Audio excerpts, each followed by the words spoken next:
Welcome to study campus classes. চলে এসেছি আমরা সেকেন্ড পার্ট নিয়ে ইতিহাসে। তোমরা জানো যে আমরা সিরিজ শুরু করেছি বিপিএসসির 2024 থেকে শুরু করে রিভার্স গিয়ে 1992 সাল পর্যন্ত যতগুলো বিপিএসসি আজও পর্যন্ত কোশ্চেন জিজ্ঞেস করছে আমরা সবগুলো আলোচনা করব। এবং এটা পার্টে পার্টে শুরু করেছি। ইতিহাসের প্রথম পার্টটা হয়েছিল 1 থেকে 50, আবার সেকেন্ড পার্টটা আজকে 51 থেকে 100 পর্যন্ত হবে। এরকম আমরা সায়েন্সটাও শুরু করেছি, ভূগোলটাও শুরু করি, সবগুলো চলছে, ঠিক আছে। অতএব তোমরা যদি আগের ভিডিওগুলো না দেখো ওগুলোও দেখিও, কারণ এটা তোমাদের 4.0 যারা দিচ্ছ তাদের জন্য খুবই হেল্পফুল। কারণ এত সিলেবাস পড়তে পারবে না, প্রিভিয়াস ইয়ারটাকে আগে দেখো, তারপরে যা যা চ্যাপ্টার পড়ার মনে হয় পড়বে। কারণ আগে প্রিভিয়াস ইয়ার, তারপরে অন্য কিছু। কারণ কি জায়গা থেকে কোশ্চেন করছে, টিচারের পরীক্ষায় একদম বিশাল কিছু জিজ্ঞেস করছে না, যে জায়গাগুলোতে দিচ্ছে সেই জায়গা থেকেই দিচ্ছে। অতএব অ্যানালাইসিসটা খুব দরকার। তো আমি যেভাবে অ্যানালাইসিস করি শুধু খালি অ্যান্সার মানে কোশ্চেন অ্যান্সার বলে যাবো এরকম ব্যাপার না। আমি তার অ্যাডিশনাল একটা কোশ্চেনের জায়গায় আমি ওখানে 10টা অ্যাডিশনাল ইনফরমেশন দিয়ে দিচ্ছি, যেটা তোমরা পারলে খাতায় বা নিজে মনে রাখার পর বা ভিডিওটা বারবার দেখে মনে রাখার চেষ্টা করবে, ঠিক আছে। চলো আমরা শুরু করি, ঠিক আছে।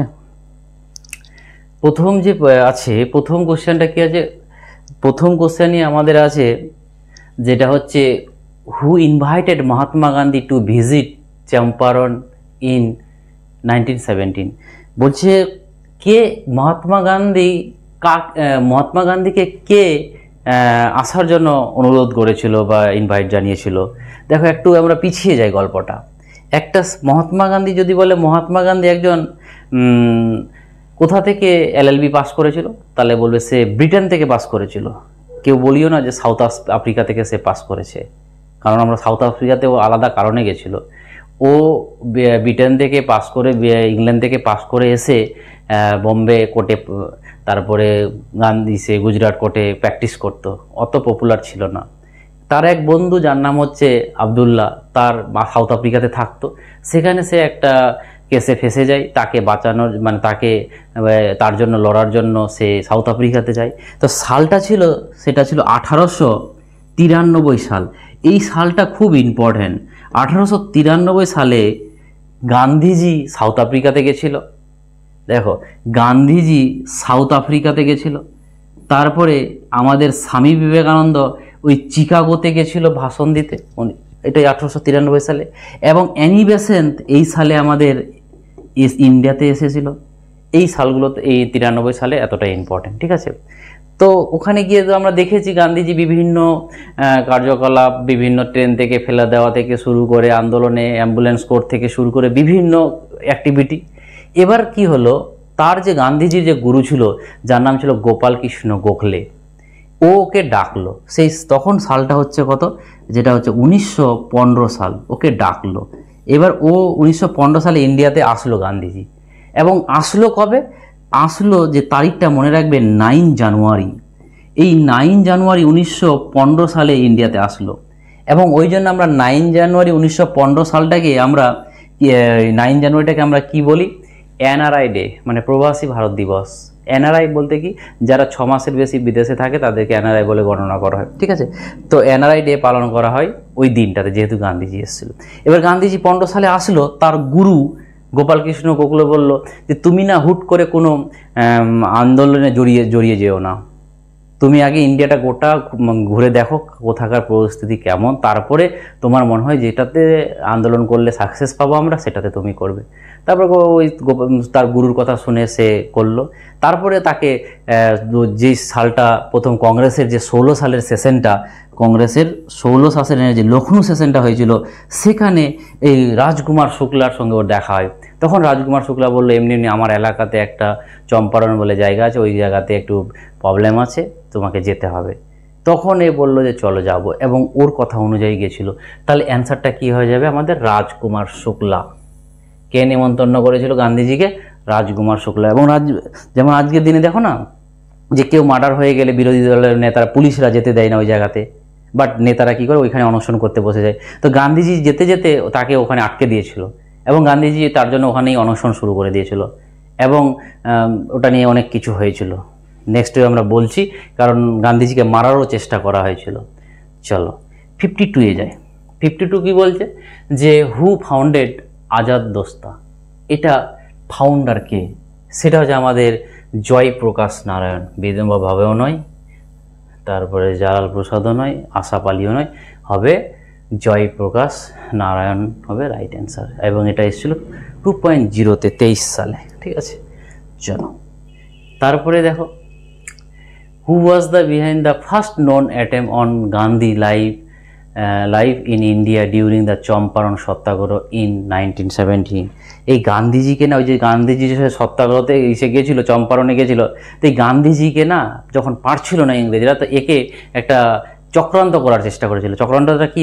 চক্রান্তটা হলো যে একে নিমন্ত্রণ করেছিল খাওয়ার জন্য, আর খাওয়ার মধ্যে বিষ দিয়ে দিয়েছিল, এবং সেটা একজন ইন্ডিয়ানই বলে দিয়েছিল যেমনি এমনি ব্যাপার। তখন ও কি বললো যেন ওই চক্রান্তে বেঁচে যায়। তো এই চক্রান্তটা কার ছিল? সেটা ছিল আমাদের আরওয়িন। ঠিক আছে, মাথায় রাখবে। নেক্সট, পরেরটা দেখো, who was that female freedom fighter who was known as the veteran women of the freedom movement? দেখো, যেহেতু হিন্দি থেকে কনভার্ট করা, তো এটা অ্যাকচুয়ালি ভেটারান না, অ্যাকচুয়ালি বলতে পারো যে কুইন। যদি বলা হয় যে আমাদের ফ্রিডম ফাইটার যদি বলা একজন কে ছিল, তাহলে সেটা হবে আমাদের অরুণা আসফ আলী। ঠিক আছে, এই অরুণা আসফ আলীকে আমরা যে ভারত ছাড়ো আন্দোলন ছিল, কুইট ইন্ডিয়া মুভমেন্ট, তার কুইন বলি। কারণ ওই ভারত ছাড়ো আন্দোলনটা যে গান্ধীজি ডেকেছিল, সেই আন্দোলনে বড় বড় নেতাদের অ্যারেস্ট করে নিয়েছিল। গল্পটা পড়ে বলছি, এরকম কোশ্চেন আছে। এবং অ্যারেস্ট করার পর সব বড় বড় লিডাররা জেলের মধ্যে, অতএব লিড করছিল এখান থেকে, ভিতর থেকে কিছু মেয়েরা কিছু করছিল এবং ভিতর থেকে কেউ করছিল। ওই জন্য গান্ধী এই ভারত ছাড়ো আন্দোলনটাকে লিডারলেস মুভমেন্টও বলা হয়।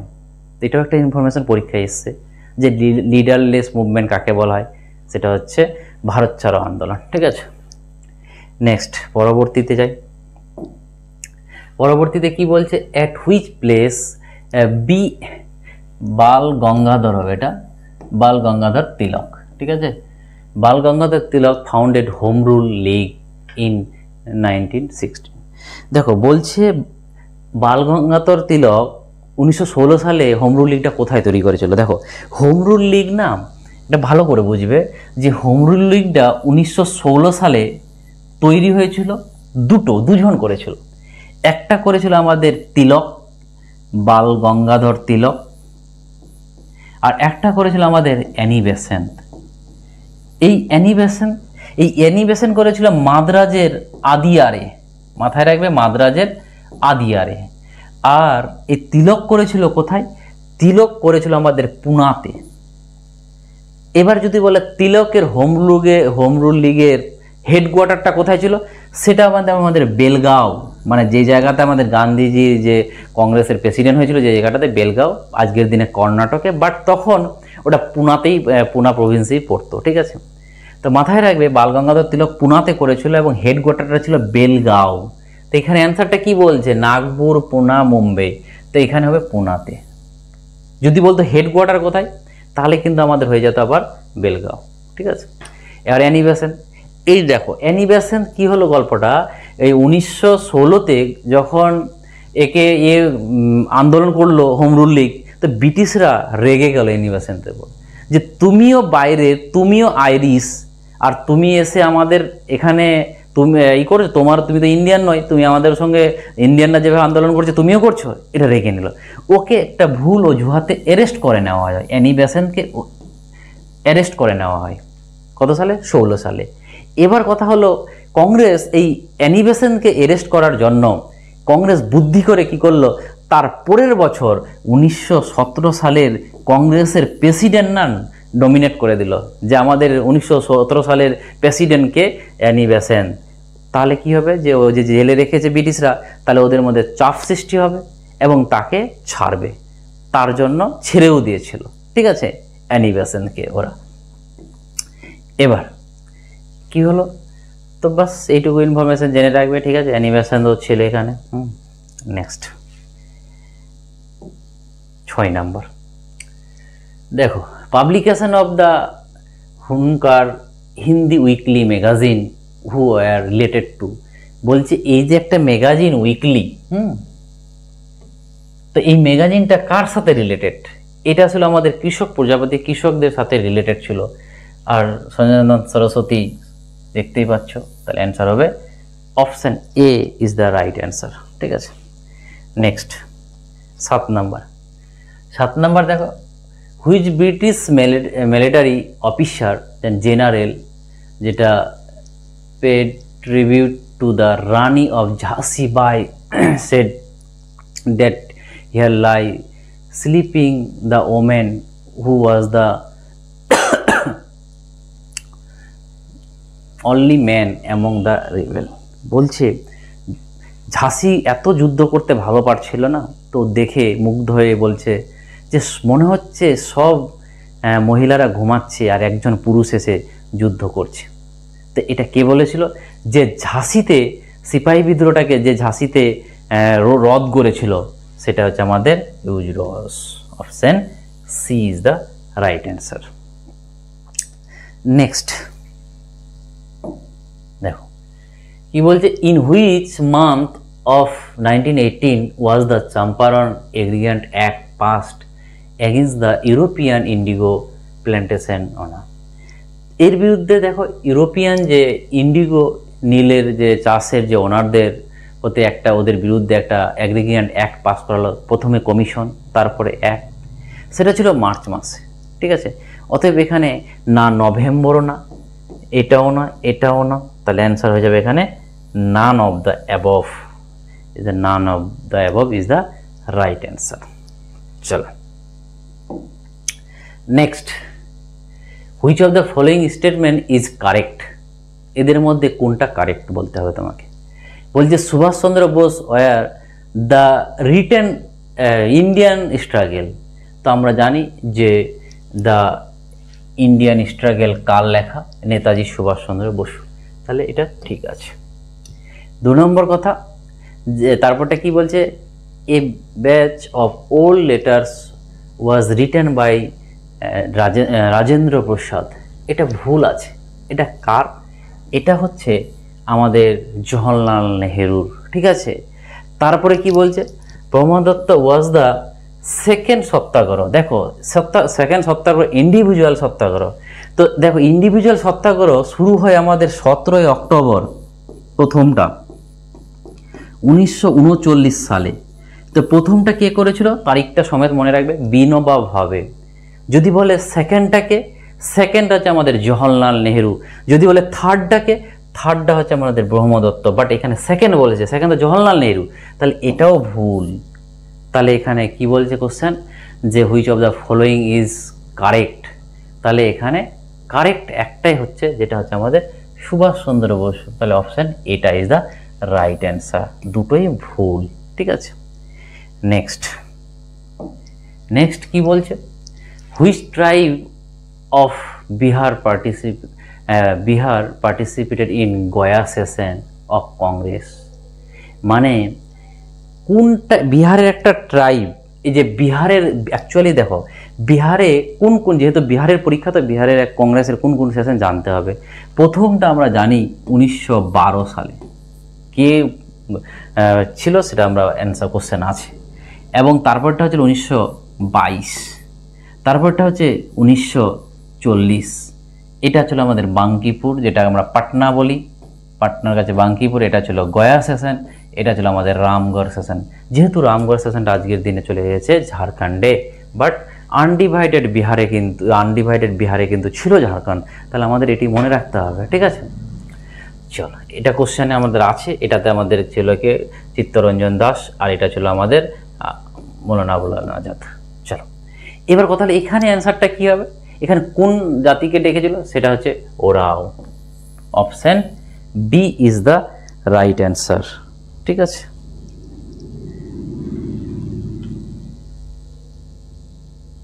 নেক্সট আমরা নেক্সটে যাব।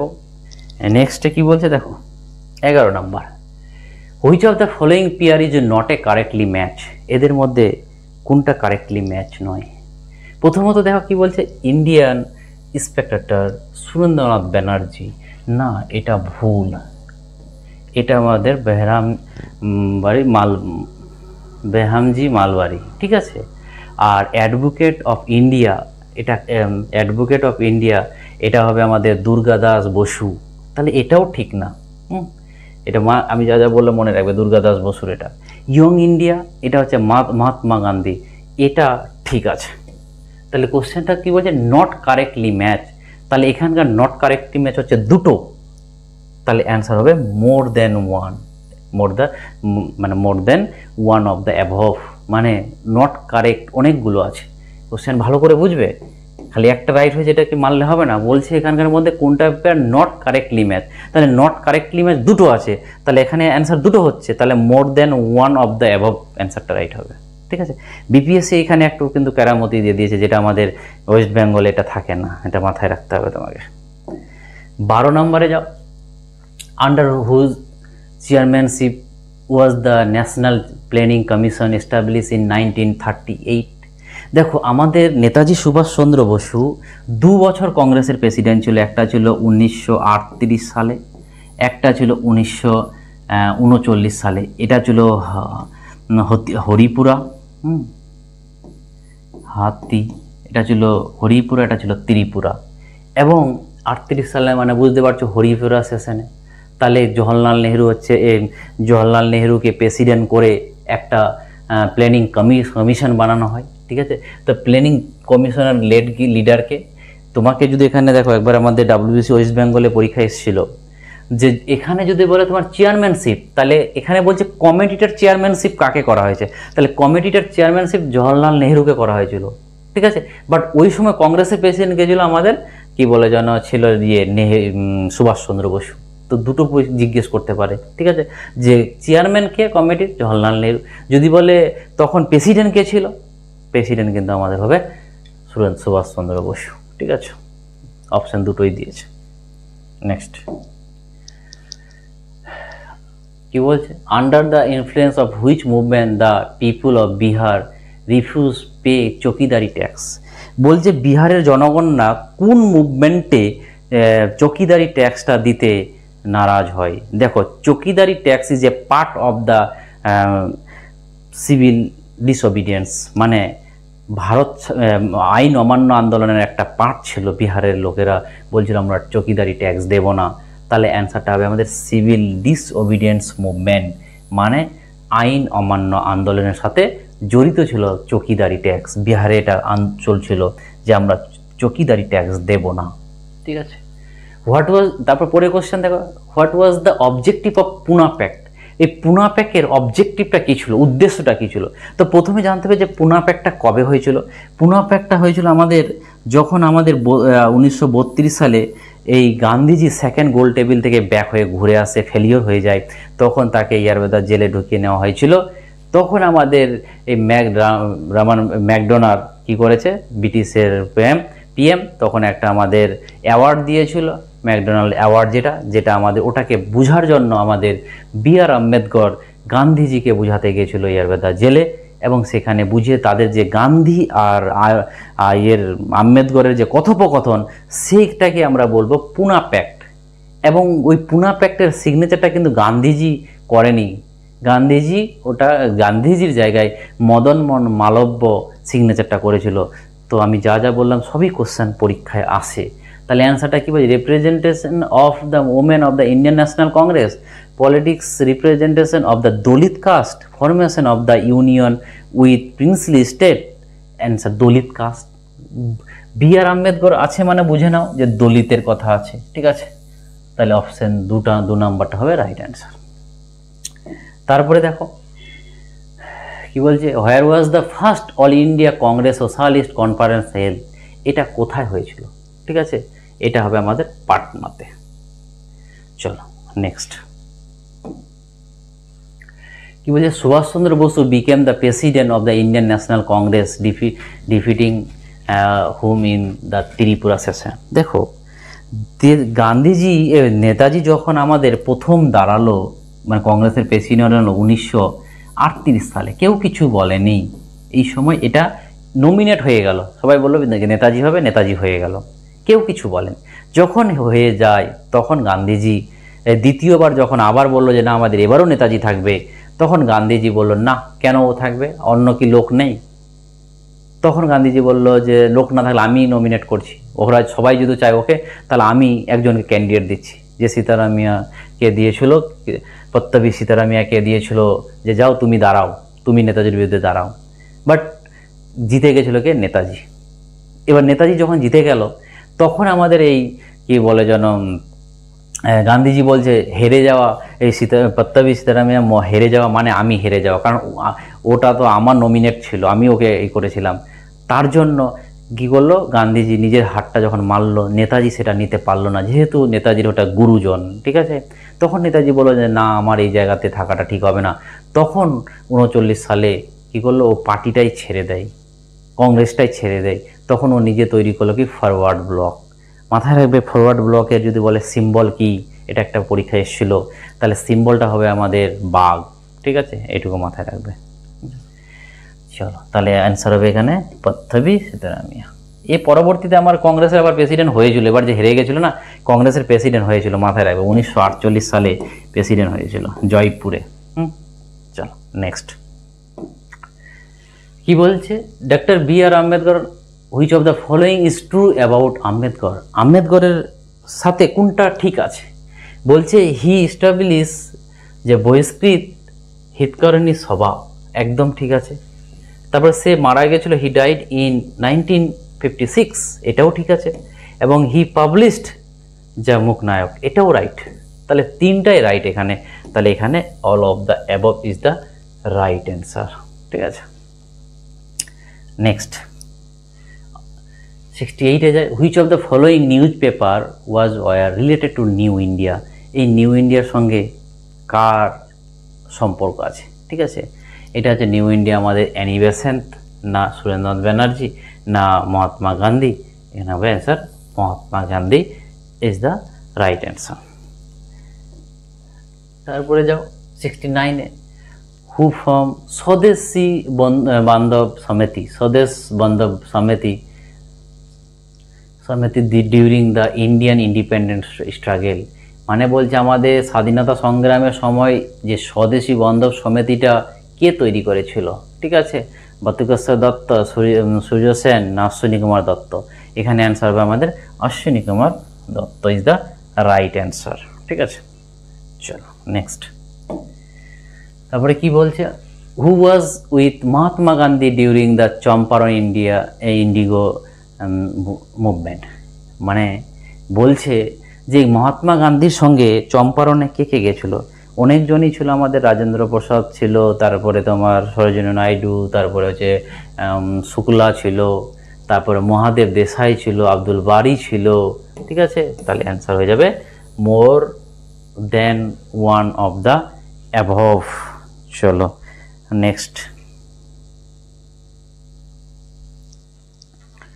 নেক্সটে যাই। দেখো 21 কি বলছে, in which date during the August resolution 1942 did Linlithgow give the order of open fire on crowd in and around Patna. মানে যখন আমাদের মানে ভারত ছাড়ো আন্দোলন চলে, তো তখন আমাদের লিনলিথগো ছিল কি গভর্নর জেনারেল, তখন তার অর্ডারে পাটনাতে কিছু ছেলে ইন্ডিয়ার পতাকা উত্তোলন করেছিল, যেটাকে আমাদের পাটনা গলিকান বলেও জানা যায়, হিন্দিতে বলা হয় পাটনা গলিকান। ওখানে 7 জন ওরা ফায়ার করেছিল এবং 7টা স্টুডেন্ট মারা গেছিল। এবং তার তারিখটা ছিল, মাথায় রাখবে, 11ই আগস্ট, সালটা ছিল 1942 সাল।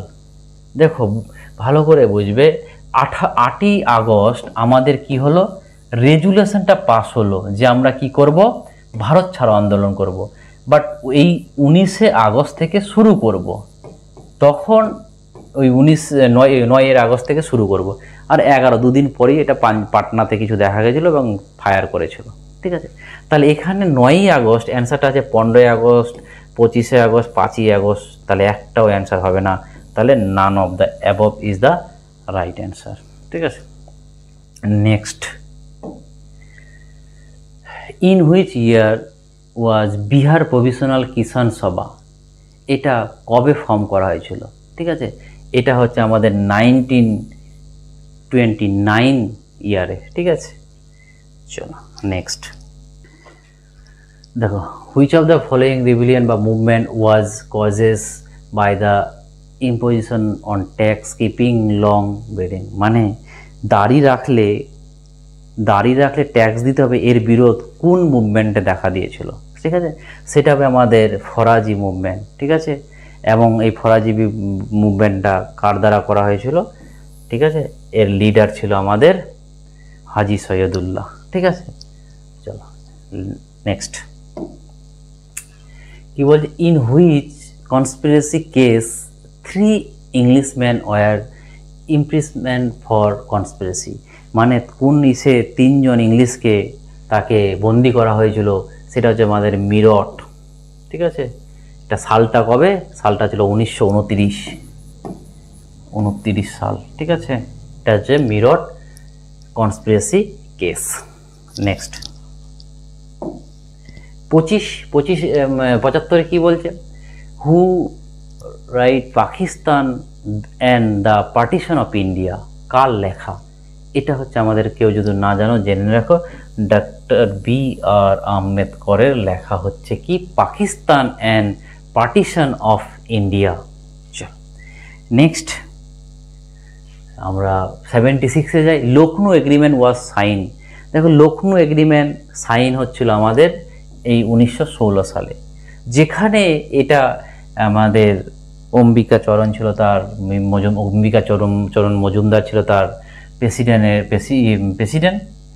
আর যদি বলে এখানে কি হয়েছিল, এখানে দুটো জিনিস হয়েছিল, একটা মুসলিম লীগ আর কংগ্রেস জয়েন হয়েছিল, একটাতে চরমপন্থী মানে মডারেট প্লাস এক্সট্রিমিস্ট, চরমপন্থী নরমপন্থী মিলে গেছিল। ঠিক আছে, যেমন চরমপন্থী নরমপন্থী সুরাটের স্পিরিট থেকে 1907 সালে ভাগ হয়ে গেছিলো, এটাতে মিট হয়েছে। তো এই দুটোকে চরমপন্থী নরমপন্থীকে এক কে করেছিল? সেটা হচ্ছিল আমাদের অ্যানি বেসেন্ট। আর যদি বলে মুসলিম লীগ এবং কংগ্রেসকে কে এক করেছিল, তাহলে সেটা হবে আমাদের সরোজিনী নাইডু। ঠিক আছে, চলো এখানে 16 সালে হয়েছিল। তারপরে এমসি মজুমদার, মনে রাখবে এটা আছে প্রেসিডেন্টটা। তারপর বলছে, who was the political Guru of Mahatma Gandhi, Mahatma গান্ধীর পলিটিক্যাল গুরুকে? দেখো, মহাত্মা গান্ধী বলো, মহাত্মা গান্ধী বলো বা মোহাম্মদ আলী জিন্না বলো, এদের গুরু হচ্ছে কে? গোপাল কৃষ্ণ গোখলে। আবার গোপাল কৃষ্ণ গোখলের গুরুকে, যেটা হচ্ছে আমাদের এম.জি. রানাডে। এই এম.জি. রানাডে হচ্ছে মুম্বাইয়ের প্রথম জাজ। ঠিক আছে, মুম্বাইয়ের প্রথম অ্যাডভোকেট, মাথায় রাখবে। তাহলে অ্যান্সারটা কি হবে এখানে আমাদের? তাহলে এখানে হবে আমাদের গোপাল কৃষ্ণ গোখলে, পলিটিক্যাল মহাত্মা গান্ধী। তাহলে গোপাল কৃষ্ণ দাদাভাই নরজি ও রামজি রানাডে নয়। তাহলে দেখো, এম.জি. রানাডে হচ্ছে গোপাল কৃষ্ণ গোখলের, তাহলে এটা তো হবে না। তাহলে অ্যান্সার হবে আমাদের নান of the above, right answer. Next, the non cooperation movement was suspend, কখন অসহযোগ আন্দোলনটা সাসপেন্ড করা হয়েছিল? দেখো, অসহযোগ আন্দোলনটা কবে শুরু হয়েছিল আগে এটা জানতে হবে আমাদের। এই 1 আগস্ট তারিখগুলো যে বলছি না, ইম্পর্টেন্ট তারিখগুলোই আমি বলি। 1920 সালে এই দিন 3টা জিনিস হয়েছিল। একটা আমাদের তিলক ডেথ, আর একটা হয়েছিল তিলক ফান্ড শুরু হয়েছিল ওই দিন থেকে। তারপরে ওই দিন থেকে আমাদের নন কোঅপারেশন মুভমেন্ট শুরু হয়েছিল, এনসিএম তৈরি শুরু হয়েছিল। তো এই তারিখ থেকে আমাদের অসহযোগ আন্দোলন শুরু হয়েছিল এবং শেষ হলো কবে? একটা তারিখে একটা দুর্ঘটনা ঘটে গেলো, যেটাকে আমরা চৌরিচুরা বলি। চৌরিচুরা কোন ইসের হয়েছিল? ডিস্ট্রিক্টে, ইউপির একটা জায়গা মুজফ্ফরপুর ডিস্ট্রিক্টে। এবং তারিখটা ছিল কত, সেটা তো তারিখটা ছিল 5ই ফেব্রুয়ারি 1922, 5ই ফেব্রুয়ারি 1922। এই জন্য আমাদের যখন ঘটনাটা ঘটে, অ্যাকচুয়ালি ওখানে একটা থানাতে চারদিক দিয়ে আগুন লাগিয়ে দিয়েছিল, 22 জন পুলিশ মারা গেছিল। এটা গান্ধীজি নিন্দা করেছিল যে আমরা এইভাবে আন্দোলন চাই না।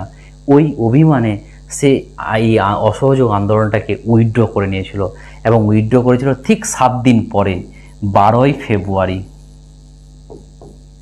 তো আমি যে ডেটগুলো বলছি না, ইম্পর্টেন্ট ডেট বলে আমার মনে আছে, এবং এগুলো করতেই হবে।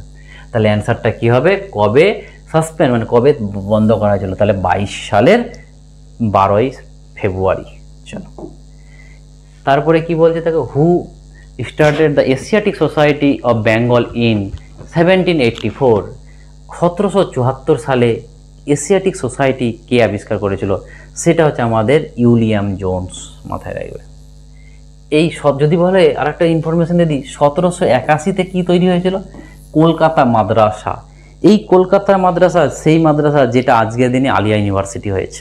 ঠিক আছে, চলো নেক্সট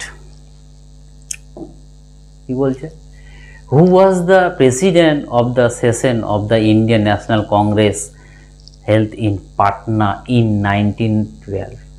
মানে 1912 সালের যে পাটনাতে সেশনটা হয়েছিল, আমি দেখালাম 1912, 22, 1940 যে বিহারে হয়েছিল। তো প্রথমটাতে তার প্রেসিডেন্ট কে ছিল, তার প্রেসিডেন্ট ছিল আমাদের আর.এন. মাদলকার। ঠিক আছে, option A is the right answer. 31,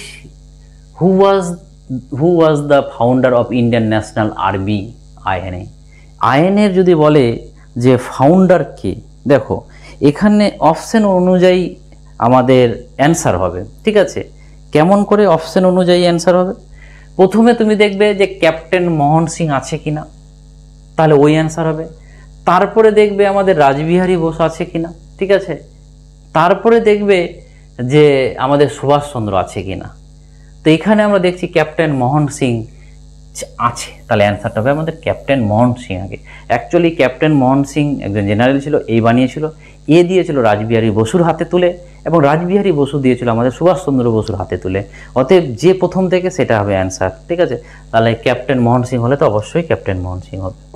option 82, by whom was the revolt of 1857 first describe the first Indian war of independence। মানে আমাদের যে সিপাহী বিদ্রোহটা হয়েছিল, কে বলেছিল যে first Indian war of independence, সেটা হচ্ছে আমাদের ভিডি সাভারকার। মাথায় রাখবে। ঠিক আছে, V D Savarkar is the right answer. তারপরে next, which of the following event happen first, এদের মধ্যে কোনটা ফার্স্ট হয়। ঠিক আছে, এই যে সাঁওতাল বিদ্রোহ, এই সাঁওতাল বিদ্রোহ হয়েছিল কত আমাদের 1955 থেকে 56 সালে। এর লিডার কে ছিল, সিধু কানু, ভৈরব চাঁদ, এগুলো মনে রাখবে। এবং বিরসা মুন্ডা রিবেলন যে হয়েছিল, এটা কত 1899 সালে থেকে 1900 এই সালে। তারপর ছিল তানা ভগত। এই তানা ভগত হয়েছিল 1914 থেকে 1920 সাল পর্যন্ত। তাহলে এদের মধ্যে কোনটা, দেখো একটা 1800, তাহলে 1800টা হবে আমাদের। তাহলে এখানে কোনটা হবে, অ্যাকচুয়ালি আমাদের এটা 1800 হবে। ঠিক আছে, 1900 নয়, 1855, আর এটা হচ্ছে 1899। তাহলে আমাদের সাঁওতাল বিদ্রোহটা হবে আগে। এদের মধ্যে যদি ফার্স্ট বলে, তাহলে আমাদের সাঁওতাল বিদ্রোহটা রাইট অ্যান্সার হয়ে যাবে। ঠিক আছে, 1855 থেকে 56 পর্যন্ত হয়েছিল। ঠিক আছে, next, which rebellion is mention in Bankim Chandra novel Anandamath. আনন্দমঠে কোন বিদ্রোহীদের আলোচনা করা হয়েছে। ঠিক আছে, দেখো প্রথমত জানতে হবে বঙ্কিমচন্দ্রের একটা উপন্যাস, যেটা লেখা হয়েছিল 1875 সালে, এবং যেটা পাবলিশ হয়েছিল 1882 সালে, এবং এই বইটা লিখেছিল বঙ্কিমচন্দ্র চট্টোপাধ্যায়, নাম ছিল আনন্দমঠ। এই আনন্দমঠ থেকে আমাদের বন্দে মাতরমটাকে নেওয়া হয়েছে, যে বন্দে মাতরমটাকে আমরা ইন্ডিয়ার ন্যাশনাল সং হিসাবে ডিনোট করি, বন্দে মাতরম। এবার এটা প্রথম যদি বলে কংগ্রেসের কোন সেশনে প্রথম গাওয়া হয়েছিল, সেটা হচ্ছে আমাদের কলকাতা সেশনের 1996 সালের সেশনে। এবং ওখানে কে ছিল সভাপতি? রহমতুল্লাহ সাহানি ছিল সভাপতি। যদি বলে কংগ্রেসের প্রথম কংগ্রেসের প্রেসিডেন্টের মধ্যে মুসলমান প্রেসিডেন্ট কি? বদরুদ্দিন তৈয়বজি। যদি বদরুদ্দিন তৈয়বজি অপশানে না থাকে তাহলে রহমতুল্লাহ সাহানিকে নেবে এইটার সময়। এবং এই বিদ্রোহতে বঙ্কিমচন্দ্র যে লিখেছিল আনন্দমঠ, কোন বিদ্রোহে আলোচনা ছিল? এটা ছিল ফকির সন্ন্যাসী বিদ্রোহে। তাহলে অপশান দেখো কী হবে, এখানে সন্ন্যাসী বলেছে, তাহলে শুধু ফকির সন্ন্যাসী অ্যান্সারটা হবে, কিন্তু অ্যাকচুয়ালি ফকির সন্ন্যাসী বিদ্রোহের জন্য ওটা লিখেছিল। চলো, when were the swadeshi and boycott adopt in India for the first time as a method for struggle. বলছে কোন ঘটনার পরিপ্রেক্ষিতে আমরা স্বদেশী এই বয়কট এবং স্বদেশী আন্দোলনটা শুরু করেছিলাম? এটা পার্টিশন অফ ইন্ডিয়ার পর, ঠিক আছে। এই স্বদেশী এবং এটা প্রথম টার্মটা যদি কে বলে তাহলে বলবে যে আমাদের সঞ্জীবনী পত্রিকা, ঠিক আছে। এই সঞ্জীবনী পত্রিকাতে প্রথম বলা হয়েছিল এই যে এটা স্বদেশী অ্যান্ড বয়কটের কথাটা, ঠিক আছে। তো এখানে অ্যান্সারটা হয়ে যাবে আমাদের পার্টিশন অফ বেঙ্গল। কত সালে এটা এনেক্ট হয়? যেটা হচ্ছে আমাদের 16 অক্টোবর 1905 সালে পার্টিশন অফ ইন্ডিয়া কোন গভর্নর জেনারেল করেছিল? সেটা হচ্ছে আমাদের কার্জন। চলো নেক্সট। তারপরে দেখো, who was the president of the Gaya session of the Indian National Congress 1922 কংগ্রেসের গয়া সেশনে কে ছিল? আমি বললাম চিত্তরঞ্জন দাস। এটা কোথায় ঘটেছিল? এটা গয়াতে ঘটেছিল, ঠিক আছে। আর 12টা আমাদের কোথায় ঘটেছিল? বাঙ্গিপুর ইসে কি বলে যেন, বিহার, পাটনাতে, ঠিক আছে। মহাত্মা গান্ধীরটা কবে ছিল? সেটা ছিল আমাদের 1924 সালে বেলগাঁওতে, একবারই হয়েছিল। Next, who establish the Hindu college in Calcutta in 1817? মানে 1817 সালে যে হিন্দু কলেজটা তৈরি হয়েছিল, এটাও মনে রাখবে যে কত সালে তৈরি হয়েছিল, কে কে করেছিল। তো ওখানে আমাদের ডেভিড হেয়ার ছিল মেনলি, তারপর রাজা রামমোহন রায়, তারপর রাধাকান্ত দেব, এরা ছিল। তাহলে এখানকার অপশান অনুযায়ী আমাদের কী হবে? David Hare is the right answer. Next কি বলছে? হু among this had said to the places of Congress to treating, and one of my biggest ambition while living in India is that I can help it die peacefully.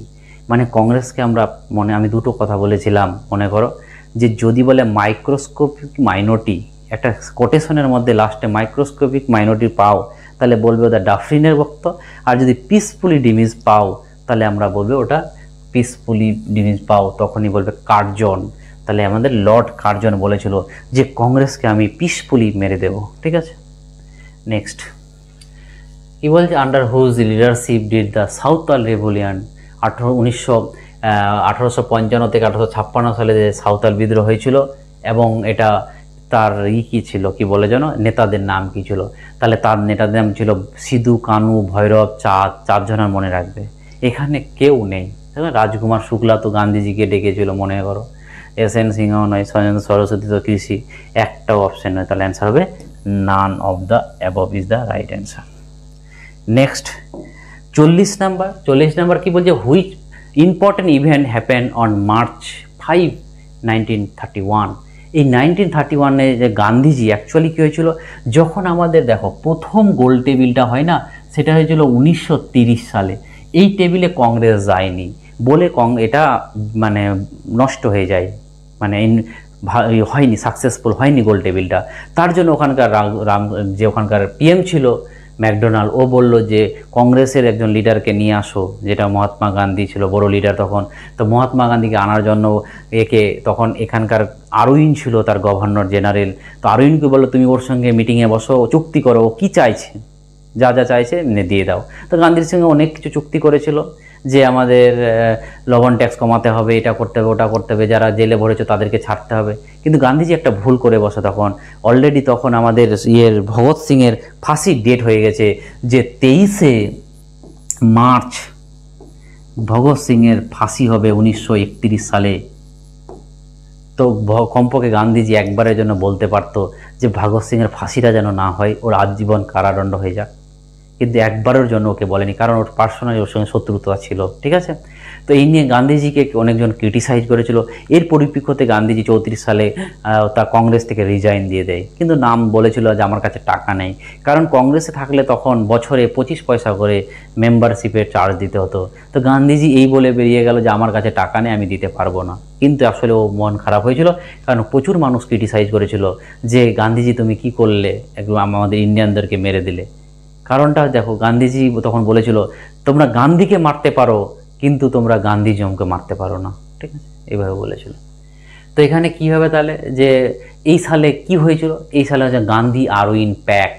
Gandhiji আরউইনের সঙ্গে যে মিটিংটা করেছিল সেটা কি হয়েছিল 5ই March 1931 সালে। এটাই হচ্ছে রাইট অ্যান্সার। তাহলে এইটার পর হলো কি যে গান্ধীজি গিয়েছিল। তো সেকেন্ড গোল টেবিলটা হয়েছিল 1931 সালে, আর যে থার্ডটা বলে 1932 সালে। এই সেকেন্ডটাতে শুধু কংগ্রেসের প্রতিনিধিরা গিয়েছিল, মাথায় রাখতে হবে। নেক্সটে আমরা যাই। নেক্সট কি বলছে, when the Poona agreement sign. তো পুনা এগ্রিমেন্ট সাইনটা কবে হয়েছিল? ঠিক আছে, দেখো পুনা এগ্রিমেন্ট সাইনটা যদি আমরা দেখতে চাই তাহলে দেখো, আমি বললাম না যে 32 সালে সেকেন্ড গোল টেবিলে গান্ধীজি গিয়েছিল, এবং যখন ও সাকসেস হলো না, ওখানে গিয়ে বলছে যে আমরা ইলেকটোরাল কমিউনাল দেব সবাইকে। গান্ধীজি তো রেগে গেল এবং উঠে চলে আসলো। এই আস্তে আস্তে তাকে জেলে ধরে নিল, এয়ারবেদার জেলে নিয়ে চলে গেল। ঠিক আছে, ওই জেলে নিয়ে গিয়ে গান্ধীজি তখন আমাদের এই ম্যাকডোনাল্ড নিজে একটা অ্যাওয়ার্ড পাবলিশ করে দিল। সেই অ্যাওয়ার্ডটা নিয়ে আমাদের বি.আর. আম্বেদকর খুশি হয়ে গেল এবং গান্ধীজিকে বোঝাতে চলে গেছিলো, এবং ওটাই ছিল আমাদের পুনা প্যাক্ট। ঠিক আছে, তো পুনা প্যাক্টটা হয়েছিল আমাদের 32 সালে। তো 24 সেপ্টেম্বরের 24 সেপ্টেম্বর 1932 সালে আমাদের পুনা প্যাক্টটা হয়েছিল। ঠিক আছে, নেক্সট কি বলছে, who gave the famous slogan Inquilab Zindabad. দেখো, ইনকলাব জিন্দাবাদ স্লোগানটা যদি বলে কে কয়েন করেছিল তাহলে হযরত মাহানি। যদি বলে এটাকে পপুলারাইজ কে করেছিল, তার মানে আমাদের যে 29 মার্চ যে আমাদের ভগৎ সিং, এই মঙ্গল পাণ্ডে এখানে এসে আমাদের কি নাম ব্যারাকপুরে ওটাকে অ্যানাউন্স বলেছিল, ঠিক আছে, ইনকলাব জিন্দাবাদ সেটা। বাট এখানে অ্যান্সার হবে আমাকে Hasrat Mohani is the right answer. ঠিক আছে, ইনকলাব জিন্দাবাদ। নেক্সট কি বলছে, who wrote the book Indian divided. Indian divide কার লেখা? তাহলে এটা হবে আমাদের বাল গঙ্গাধর তিলক, রাজেন্দ্র প্রসাদ। এখানে হবে Rajendra Prasad is the right answer. ঠিক আছে, চলে যাই আমরা 94-এ। Who started the home rule league in 1916। আমরা জানি যে দুজন করেছিল, একটা অ্যানি বেসেন্ট। কোথায় করেছিল অ্যানি বেসেন্ট? অ্যানি বেসেন্ট করেছিল মাদ্রাজের আদিয়ারে, আর তিলক করেছিল আমাদের কোথায়, পুনাতে। কিন্তু তিলকের হেডকোয়ার্টারটা ছিল কোথায়, সেটা বেলগাঁও। ঠিক আছে, তাহলে এখানে কি চাইছে, কে করেছিল? তাহলে গোপাল অ্যানি বেসেন্ট। তাহলে এখানে যেহেতু একটাই অপশান আছে, তাহলে Annie Besant is the right answer. Tilak থাকলে তিলকও হতো। দেখো 95, হু wrote the play Neel Darpan describe the condition of the indigo farmer in Bengal and Bihar.